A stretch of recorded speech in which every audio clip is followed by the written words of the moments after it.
of His Excellency John Dramani Mahama na Kachia. There have been a lot of complaints Abanan saying effort in oral operation recover all loot home. Na yen say 2024 new era 2025 we saw how intense na oral juma do sabre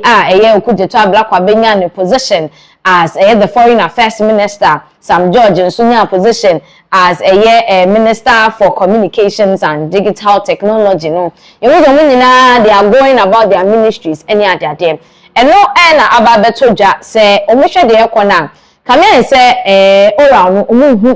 Jumu beam, Ade, Ebua now. Mampani John Dramani Mahama, Casa de Afawa, which him say, Ora, Enguye. Obi Obeka say, Ora, Eguno, and Yano Creme. They are really working now. Mampani Abubo 1 or 2 cases via El Koswa. Tim oral any day actually finching out more herself or more able to me corrupt officials no amen emrano etimi wedding said say yenko na yenko team company said what in same way etuja investigations na ekoso me ne oka say your cases by 7 war court but ya investigate here ya dia court no me person coordinate nsem na entem and so me to me court and catch a judge say asem no wo ya che ye entem me to me yes because osha your separation of powers me na me executive omo na judiciary and so ye ne chief justice akasa say na be ya one ne judge for no betimi ahwe na a cases no omo tie entem na se nipa ne defo na yenim ne be no so odi bem so na eja no ko ni baby enti investigations na de koso I just say me no ka say be 7 cases wo ho o ma prepare be another 5 or 6 cases I just say and also be court but ye democracy nti ye work constitution we anka rollings abreast so PNDC time and no an say akoche omu nyina na ye de omatum ne aka say kire ye adekrontia obetimi aka say sa asemi enya una oye eno ye frɛ no prove your innocence before we release you no soldier ban betimi aye and so democratic government you say you are innocent until you are proven guilty and also a constitution asem na me ko gina Black Star Square modest kind no share me sa me swai say constitution no medi so enti even though me ankasa me nya ya anka me chi omu nyina akotum na say omaka say omudifo anaso omudibem and so constitution say I was here ti omasem na ye say omudifo a ansa na ya twe omaso enti we dey mestre munya abotre na judges na nyo omudwuma. That is the president, His Excellency John Dramani Mahama, and I watch him say yenya abotre na judiciary no womo entimi eni nsem nechi kama no munye na no krabie womu no emededi enti oral there womo adwuma pa womo ye womo so mafemu de bia nse be ya all these people that were involved in corrupt acts in the previous government eni ade no womo ebetimi aserve womo na emrano eni womo di enti we shouldn't give up yet because ebinu chema na umabemabu ewotim oral ho upon all the hula balu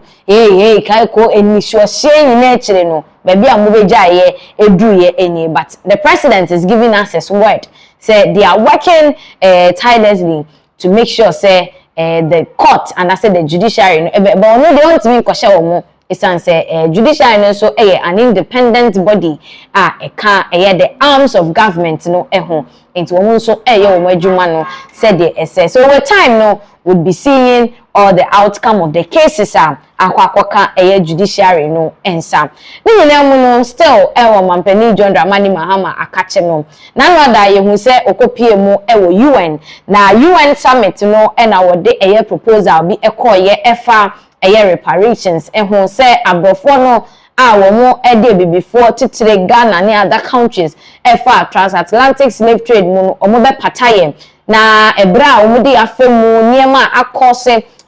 under development African countries more developing there which you know okra yen artifacts near their dem womo akwakodu womo ensem na me no ka say information eba na eche mu se mampani June busumi aye ba be mu no obe hosti Africa world leaders ane amaya hodoɔ emu mpanimfoɔ ɛwɔ Accra ha a sɛ be reparatory justice experts na sɛ mpanimfoɔ a wɔn akwadare ɛwɔ nimdie mu ɛfa reparations ye ho no mu nyinaa ba bepie mu ɛwɔ Accra ha sɛ ya wɔn ɛba bɛtoato adwene afa kwan wɔn betumi apush agenda no because proposal ne de akɔ ɛde ebiem na aka ɛwɔ sɛ yɛ sɛ de bɛyɛ a yɛnsa bɛka empatade na yɛhwehwɛ ɛde afi wɔn ɛhɔ no ɛno ɛna foreign affairs minister Samuel Okudzeto Ablakwa ɛde ho nsɛm aba bɛto dwa ɛde ɛho press release ne ade aba into social screens ne so a ɔsɛ wei every Ministry of Foreign Affairs press release Ghana to host high-level next step conference after historic UN adoption of the resolution declaring the transatlantic enslavement as the gravest crime against humanity. International say a year transatlantic slave trade ye ka bonia a shopa a detia a nipa sa transatlantic slave trade no eka ho bi. We shall say Accra 4th May 2026. The Republic of Ghana will host a high-level next step conference on reparatory justice from 17th to 19th June 2026 under the auspices of the President of Ghana and African Union Champion for Reparations, His Excellency John Dramani Mahama, as a strategic follow-up to the adoption of the landmark United Nations General Assembly resolution which declared the trafficking of enslaved Africans and the racialized chattel enslavement of Africans as the gravest crime against humanity. International Chema Mampeni ene the African Union Champion for Reparations wo mo makabo mo a wo mo edisan hyemude we ebe hyehye so Accra 17th of June to 19th of June eno mo be hyemu na afi omo abopo afa de di ho biem a wo mo be ye after say UN for agiato mu say slave trade no bone kese editia nipa. Also the historic resolution which received broad international support and overwhelming endorsement by 123 UN member states represents a significant milestone in advancing global acknowledgement of historical injustices and the need for structured engagement on reparatory justice. Enti womo echemu dia na sa jinesi awampeni esi ya ekopie mu UN a aman dodo 123 ejitu mu se ye nokre de awampeni John Dramani Mahama ene the African Union Champion for Reparations eka se sa slave trade ne bone kese ti aye no we ebe bo ma ye say ye ko abakosem mu a emedi etwemu no amanfo bi edi ebibiman omudi ye bone papa was omutimi epataye. Also the high level next steps conference is intended to sustain the momentum generated at the multilateral level by providing a dedicated platform for participating states, world leaders, experts, historians, jurists, and activists to deliberate on the next phase of the reparation agenda. Into omo echema we kwanya ana we nhemudi a omo ebeya ebeboa na ahyew ama enkenya ba omumu na amanya onkoso omudi omhujimu na yema abrofo ne patayen afi historians omo akwadore ewo yebeka ne se history emuno na afi so nipa bi no omo ne se agenda we de ewo se push no mo nyina etimi akomo ho abomu na empatade ne etimi abeka yen. So also discussion will focus on translating the historic resolutions ARES 80 to 50 into a common actionable global framework.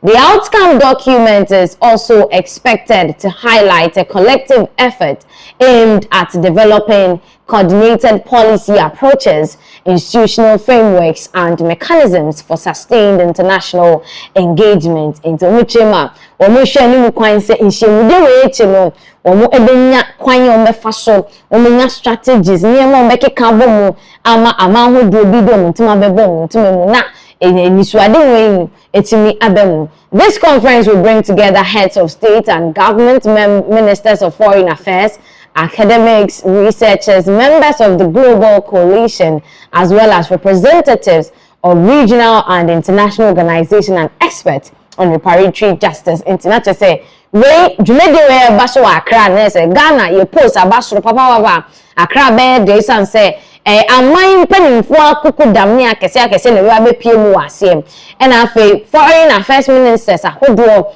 and a rabbit PMU, the four. A month from my country when she didn't any power in every Ghana, Accra Hanum say ya. Nina no Nina Ponini, Nina Cocosi say, one more black wine on the faso, not reparatory justice, one more seeking a bit to me, Abemu, na IFA, Ghana, Kodri Muhanum say, and say, Kata, I had the foreign affairs ministry at the buyer no, Abusia, and I pensing mo, and the actual night say, Yakshima. June dear, Yebenya and Pennyfo Kukudam, Ghana Hanum say, Nina, Efa a reparation in some way, who immediately na Yama a yasha for updates, was our issue June dear and Cheba, a kanaka krebi, na Yera June, Busumeno, Emu. Now, your cousin from one.